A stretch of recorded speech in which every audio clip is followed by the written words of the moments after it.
Hi everyone, this is Iker versus Jiani, played on the 11th of May. Let's get into it. Bishop f5. I mean, bishop f5 is very dangerous against 2c4. Against knight f3 though, you can get away with this. The reason is queen b3 can be a very nasty idea, and we'll get to it very soon. So c4, and now black has to be very careful to play this right. A move like e6 here is perfectly fine. I think black should be okay with this situation. But what was played was not perfectly fine. That was knight f6, and that runs straight into this idea of the queen coming to b3. I think the queen can go to b3 straight away, but I think taking here first is very strong for white. So you take here, and if the knight takes back, then you go queen b3, and black has got this horrible problem of trying to deal with this b pawn. And what do you actually do? According to the engine, e6 is still fine for black. So I'm very curious to know what happens after queen takes here. Apparently after knight here, black is fine. I think the idea is black has got 3 pieces developed and white's only got 1. And this queen has got a few problems. So like, if the queen just runs back to b3, white is a whole pawn up. But black can play c5, and black's got great development, threatening to just chomp on the center, develop the bishop, castle the king, and black's going to get great compensation for the pawn. So it looks like e6 straight away might be okay. The issue is not the queen taking on b7, believe it or not, but a move like just about anything else, like knight c3 is considered quite strong. White does have the center, and there's always the looming threat of this queen taking this b7 pawn. But bishop b4, black might be okay. It requires very careful handling by black to get this right. If you get it wrong, white can steal a pawn, fix his position up, and just be winning. So I think white should have gone for that, and I really do think that stealing this pawn is okay for I think it's the sort of thing white should go for. So after knight bd7, the queen runs back. If white can just develop and get these pieces out, white should be winning, just a whole pawn up. It's very hard for black to turn this into turn this development into something good. I mean, there are things like knight b4 threatening knight c2, but that's not a problem because knight a3 can guard the c2 square. Whoops. c5 is, like I said, probably the scariest bit, and white has to be very, very careful how he plays this. So for example, knight c3. The engine says that it's even, it's dead equal, but I think white's the one who's black has to prove that this development is worth the pawn. So anyway, let's see what happened. After knight f6, knight c3 was played, and then black played h6. Now this to me looks like a massive blunder. It's just a waste of a move. The position's already right in the balance, with white being able to run in and steal a pawn anytime he wants. Black has to play something like either e6 or c6. She has to get one of these moves in right now. Otherwise, really bad things are going to happen. So after this, you can just look at queen b3, and this is a real problem for black to deal with. You've got 1, 2, 3 pieces attacking this pawn here, and you've also got the queen attacking here. A move like pawn takes pawn is just answered immediately like this, and white's just doing really well. This pawn is going to fall. You've got doubled isolated pawns on the c file here. And just a move like e3, and the bishop picks up this pawn, and white should be winning. If the pawn doesn't take, and this pawn goes to here, then white can just take here, and after it takes back, there are a few things here. E4 is considered a move by the engine. That's really, really interesting what's going on here. For example, after bishop takes, knight takes, knight takes, then the queen comes into here, and yeah, white's doing really well. Like it's only equal material, but this rook's on pre, and black has to deal with it. So a move like knight d7, for instance, looks okay, but it runs straight into bishop b5, and the idea is to threaten to just take this, and once it takes it, the queen can grab this here. If the queen tries to take this straight away, which looks like the right idea, this bishop b4 check is pretty annoying to deal with. Like, for example, if bishop d2, the knight takes, the knight takes, the bishop takes, and the king takes, and then black castles, and even though white's a pawn up, white's king is still in the center. There are still queens on the board, and yeah, this bishop is still undeveloped. And you know, so a move like bishop here, which looks very strong, for instance, can be answered by a move like rook b8. And you might think, well, hang on, that just gives up a knight, right? You know, but if the queen takes a knight, then this queen g5 is pretty devastating with the queen fork on the two pieces. If the bishop takes a knight, then you know you've got rook takes here, and you know white's a piece up, but I think he gets mated at the very least, or at the very least it's a draw sort of thing. So you've got king here, and a move like so you know the king is so close to getting mated. It's dangerous. A move like c6, for instance, hitting the queen and releasing this queen to come out, it's pretty scary. So you know if you try and hang on to your piece by doing something like this, queen b8 with the threat down here is pretty devastating.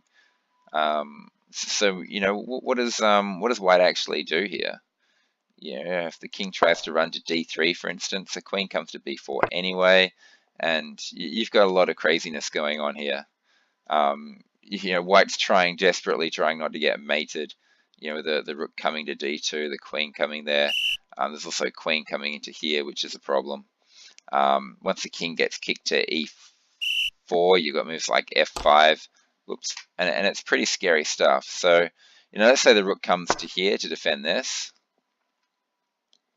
Then after rook d2, you know, the king's got e4 and e3. Let's say it goes to e3. You've then got queen here, check. The king has to go to here. The queen can go to d3 check. The king has to go here. As you can see, the king's getting chased like crazy. And the engine says it's a draw, but most of the time you'd expect black to find a win here in this position. If white does anything slightly wrong, black just wins instantly. So like h5, for instance, the king can take. If it takes this one here, this is actually it should be winning for black. I think you've got queen there, check, and if the king takes here, you've then got queen there, check, and yeah, which way does the king go? Let's say it goes to h4, which is the natural sort of move. You got rook here and forking the king and queen, and you'd have to like black's chances in this position. The king wide open and a queen and a rook to hunt it down. If the king instead took on g5, then you know you've got queen g6, and the king has to go to f4 and queen g4. King obviously can't come out this way; it just gets smashed by queen e2. So the queen has to go there. Then you've got at least a draw in with this position here. As you can see, it's pretty scary stuff. Amazing that it's not just an instant win for black. But that's what happens when you allow a rook to come down to here and the king is exposed like this. It's either going to be a draw or a win for black. And if that king had have taken one wrong move at any point, black just wins the game. So let's just get right back into it.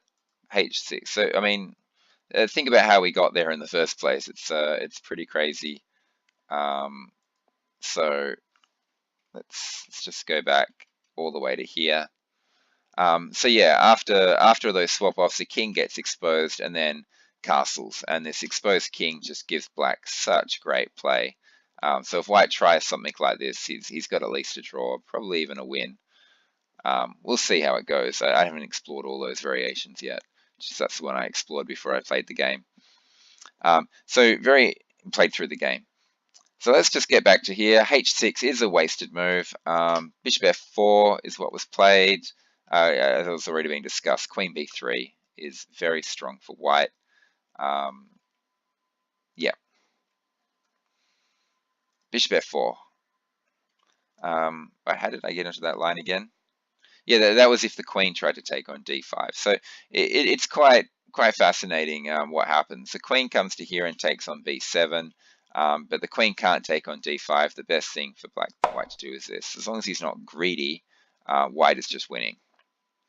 Okay, Bishop F4 was played, not Queen B3, but white should remember that Queen B3 idea for future. Black here has to do something, C6 or something, to defend this d pawn and do something about the fact that this queen is coming to b3 very soon. C6 makes the most sense because it keeps knights out of here, and also means that if the queen were to go to d7 or something, it's protecting the pawn. And not that it wants to go to d7 with the knight ready to jump into e5 or anything. What was played instead was e6, and I think e6 can once again be answered by this queen b3 idea. I think that's very strong for white, and white should be playing queen b3 here. After what does black play? Let's say, for example, b6. Knight here is just kind of scary with this here. The problem with b6 becomes apparent now because a move like knight a6, defending the pawn, runs straight into this queen jumping into here, hitting the knight and threatening, double checks, those sorts of things.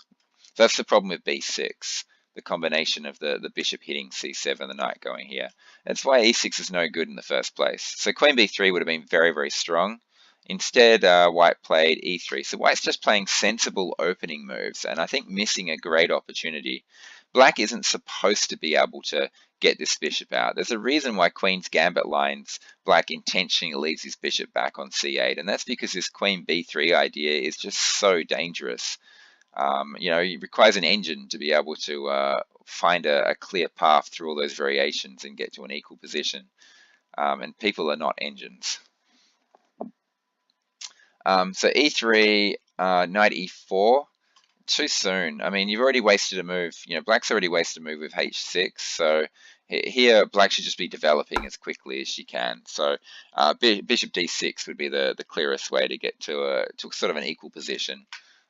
Playing knight e4 and not developing the rest of the army, not getting c6 in or bishop c6 in or bishop d6 is just, this is just sort of asking for trouble here. And once again, the way to really punish this is with queen b3. Queen b3 is very, very strong. The knight's no longer defending d5, so now with the knight, the pawn, and the queen all hacking away at d5, and the queen threatening b7, it just looks very, very strong for white. What white played instead, though, white took it with the pawn, with a knight. Just took this knight, and after what actually happened? After bishop takes, I do like white's position. This knight coming to here and harassing this bishop. The bishop's probably either going to have to waste a move, or this bishop's going to have to go here and swap off for the knight. Either way, white's going to end up with two bishops. Well, not either way. I mean, the bishop can retreat, but that's sort of wasting a move, and once again allowing this very, very strong queen b3 idea. If black doesn't want that to happen, black probably should play bishop b4 to put a stop to that. But that's just going to allow, white probably should just simply develop, but a3 is my first thought here, forcing this bishop takes and then the queen takes, and white's got two wonderful bishops against a bishop and a knight, and it's looking very good for white now. The idea would be to go for something like e4, f3, e4 later in the game, and just build a big center with those two bishops and then start marching those pawns forward. Okay, so after knight takes, the pawn took though, and this pawn looks very overextended. Yeah, an overextended pawn as a pawn is just too deep in enemy territory so far that you can't defend it anymore. And you know, after knight d2, it's getting very, very scary for black. How does he keep this pawn? What if this bishop decides to fianchetto itself and attack the pawn again? You know, in combination with a queen coming to c2, for instance, this pawn, it's hard to see how it can be kept safe from all those white pieces attacking it. If the bishop can find time to move back and f5 can be played, maybe it'll be okay. But that's pretty tricky. So black played bishop d6. This is kind of a solution. If white takes the bishop, black can take back with the pawn, and then a pawn can go to d5, which keeps the pawn defended. But if black doesn't take, if black just plays something like, you know, bishop g3, for instance, this pawn is still a problem. Although with a bishop on g3, you can't fianchetto your bishop anymore. So actually training your pieces on this pawn is a lot more difficult. The other option here would be to just play g3. The main issue being something like g5 and the bishop getting trapped, but the bishop can just trade off for it the moment that happens. So for example, if g5 was played, then you can take on d6, and after c takes d6, bishop g2, you know, something like d5, it's kind of a little bit too early to be playing this. This king is getting a bit opened up, and you know, I'd be really worried about something like this happening. And if he takes d5, the king is still wide open, and you don't want to be playing d5 this early. You want the king getting safe first. A move like f3, for instance, can be a problem, or just castling first and then f3, or just a move like h4, for instance, and that makes it virtually impossible for black to ever get the king to safety.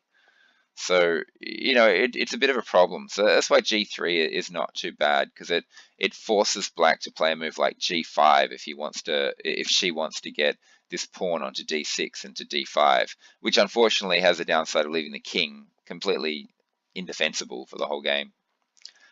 White, however, took the bishop straight away, which means black hasn't played this weakening move g5, which means the king can safely castle and the pawn can get to d5.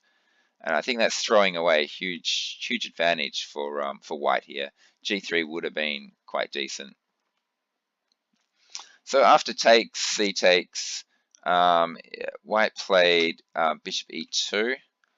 Like I said, I'm really liking this idea of g3, or even g4, like doing it with tempo. The problem with doing it with tempo is that you're kicking the bishop away, giving maybe this pawn a chance to get to f5. But I guess that was a problem with g3 as well.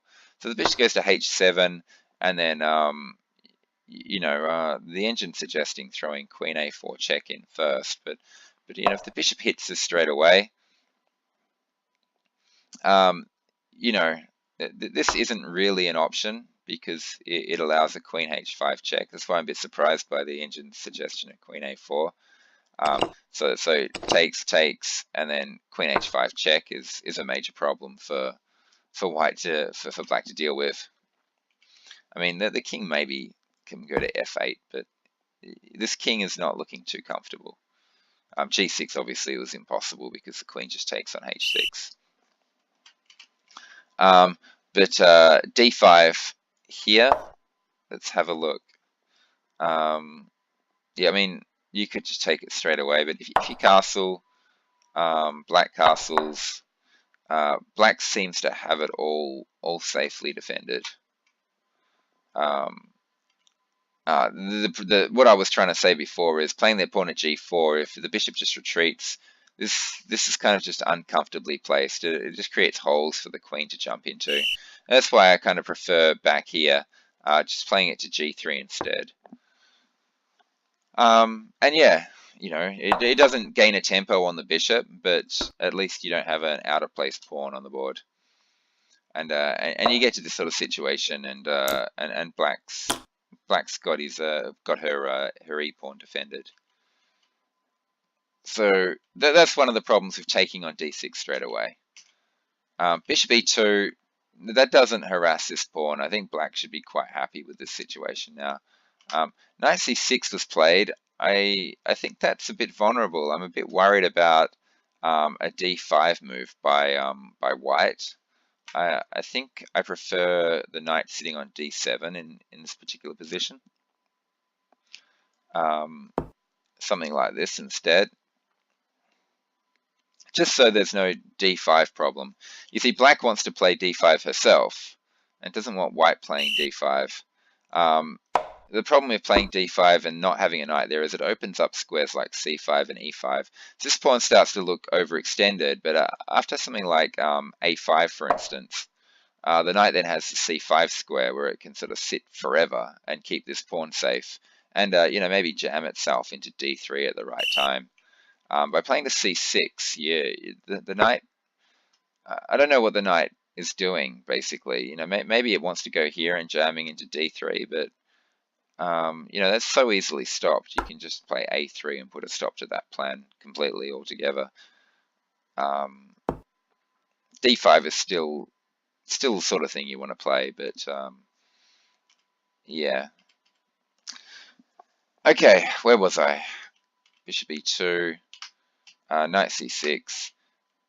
Castles, d5. Yeah, so queen b3, that's a good move. Rook b8, defending the pawn, that's fine. Rook c1, that's good. Castles, yeah. a3, why are you playing a3? I'm not sure what the point of a3 is. I almost prefer to have the queen on a3, to be honest, than having that pawn there. The queen's just controlling those dark squares. Since there's no dark squared bishop that can challenge it, that's actually a good diagonal for the queen.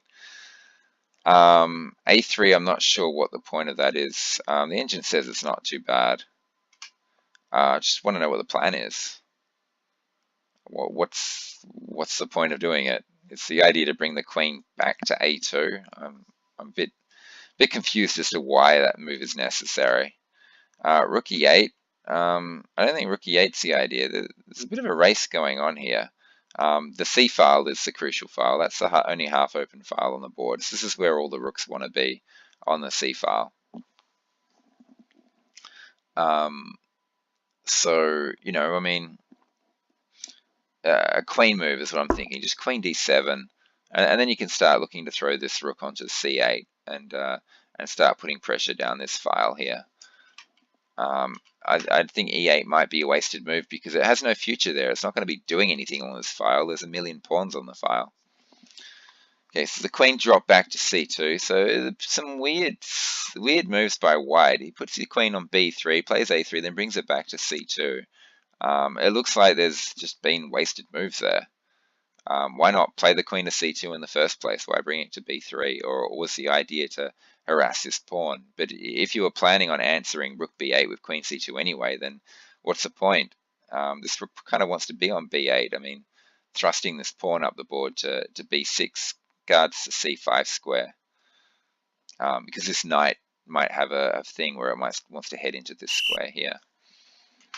E5. Okay, now we know the reason why the rook went on to e8, but this was, I don't believe, the best plan, because it's going to leave this e-pawn very, very weak. Not straight away, obviously, but there's going to be some swap-offs going on in the center here, and once the pawns get swapped off, this starts looking like it's in quite a bit of danger. I mean, for one, you've got this bishop here. This is obviously going to be played first. But let's say queen d6 gets played. You've got to move like d5.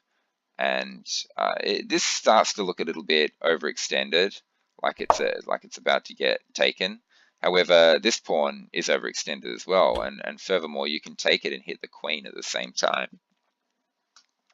And the queen, has a choice. It can either apply pressure on this knight, which isn't really a problem because it's easily defended by the f3 pawn, or it can run back and keep pressure on this pawn, but then that allows white to just defend it. So like if the queen goes to d7, for instance, just rook defends the pawn, and everything's actually protected at the moment. Everything's looking like it's safe. If instead the queen runs out to here, then there's no longer pressure on this pawn. You just play f3. And this queen has a good second rank defense, so you don't have to worry about things like bishop h3 anymore. I mean, it's true black can put pressure on this pawn, but it's sort of the same thing. You've got this passed pawn here with a rook behind it. It's looking pretty strong. It might become a case of, who can put the most pressure on that pawn there. But you got to remember, white always has this d6 move up his sleeve anytime he wants it. So let's say the queen goes to f2 now, and then you throw the other rook hitting the pawn.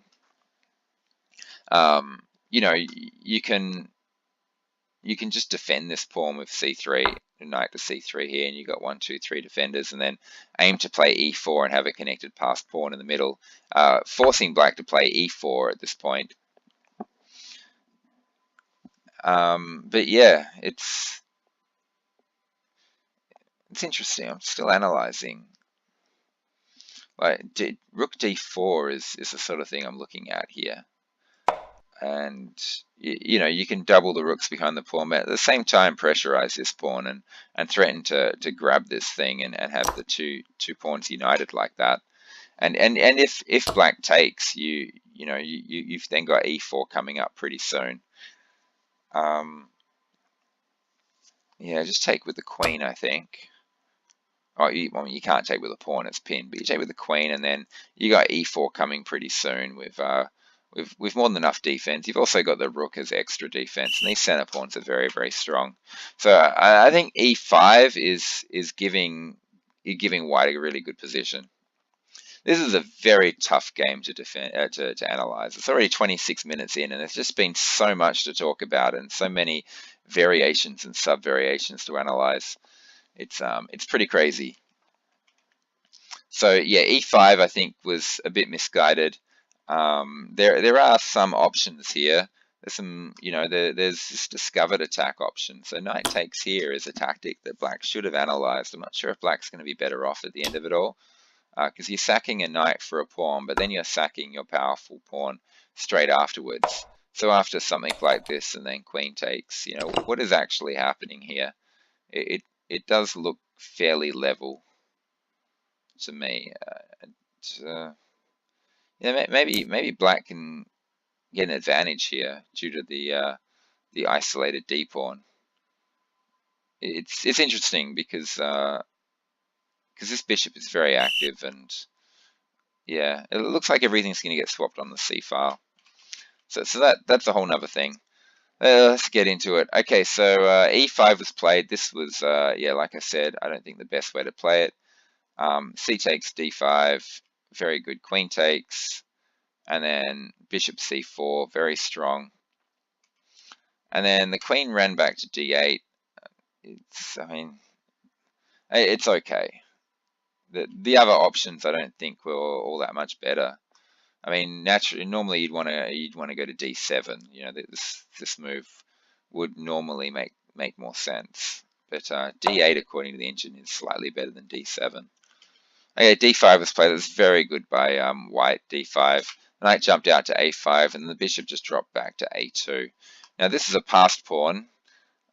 It doesn't look overextended to me. It looks like white can keep this pawn defended. This does look overextended, and the main difference between the two is because it's part of double pawns, and this pawn here is blocking rooks from defending it. There's nothing blocking white from using rooks defending this pawn here. So once the knight moves, rooks can get onto the d file. Not that the knight wants to move. There's a lot of pressure on this pawn. It's being attacked twice now, and black has to deal with this problem. So black played rook there. Black has a major problem to deal with in that this knight is on the brink of being trapped. b4, this tactic here is the issue. Now rook c8 is fine because it hits the queen. So you're doing it with tempo. After queen there, rook takes. I think that's just giving white a free open file. Maybe after here, black should have played b6 straight away to create a square for the knight to run to. And I guess white's going to get the file anyway, but white has to give black a move before getting it. So this queen gets a free move to get to a better square like d7. But anyway, so what actually happened was the rook took back, and now b6 needs to be played, and the difference is the queen's here rather than having the choice of where it wanted to go. But black didn't play b6. Black played queen d6, and this is a colossal mistake. It just allows b4, and the knight's trapped, and black has lost a piece. So well done to white, well done to Iker for spotting the trapped piece idea and finding the right move to take advantage of that. And now this should be it should be a win for white. There should be a few difficulties here. Let's just see how it plays out. Now black didn't want to give white a free open file, so he played rook c8. She played rook c8. After takes queen c2. Okay, white is now attacking the overextended e pawn and the bishop at the same move. And then bishop d7 was played. I got a feeling that this has got to be the move, surely, because the idea is if the knight tries to take here, then you know you've got moves like queen g6 and things like that. You know, attacking the knight a second time. I'm not sure, you know, what does white do against this? He has to play f3, doesn't he? That knight's still not getting out, is it? Yeah, it's a problem for white. Looks like white could just take this. So it's a problem for black. He didn't know. He didn't. Oh yeah, she didn't play bishop f5. She played bishop d7, but bishop f5 would have caused white a bit more discomfort. Bishop d7 was played. The knight grabbed the pawn, and then the queen dropped back to e7. Well, the queen was under fire and had to go somewhere. From here, it's basically saying that if you take my knight, my queen is going to grab your a pawn. But white has got a huge advantage here. So the overextended e pawn has finally fallen. And now just a simple d6 looks very strong because that supports the queen jumping into c7. Well, this knight has to be taken first because with d6 you're releasing the knight. But still, it's looking very strong for white. White can probably just take the knight here anyway. Probably about time it's taken. Notice how white, and this is really good by Iker, didn't rush to grab the free piece and go, oh, I'm going to take this knight. He realized that the knight wasn't escaping anytime soon, and got his queen into a better position, and then grabbed the free pawn. Still not in a rush to take the knight because it was free and there's not much black could do about it. After the queen moves, he's still delaying it one more move, but I think he's delayed it one move too late. He's gone to c5, trying to trade off some pieces to win the endgame. But the question you got to ask yourself is, would you prefer to swap this knight for this, you know, for this pawn here, for one of these pawns, or would you prefer to swap the knight for this pawn here? And this pawn is so strong, you don't want to swap the knight for that pawn. You want to swap it for one of these pawns. By playing knight c5, it gives black the option of playing knight c6 and saying, okay, we're trading the knight for the center pawn instead. So, you know, after takes here, takes, for instance, white no longer has that very powerful pawn. It's still one for white, but it's a small thing. It just makes white's task of winning a little bit harder. So that's why white should have chosen this opportunity to grab the knight. So, you know, the queen can run in and do some crazy stuff in here, but it doesn't matter. You've still got a very powerful passed pawn here, which is going to win the game for you. You know, you can immediately chuck it up the board with d6 and you know, just prepare for something like bishop d5 and then the queen infiltrating and then the pawn charging up the board and making an easy win rather than a tricky win.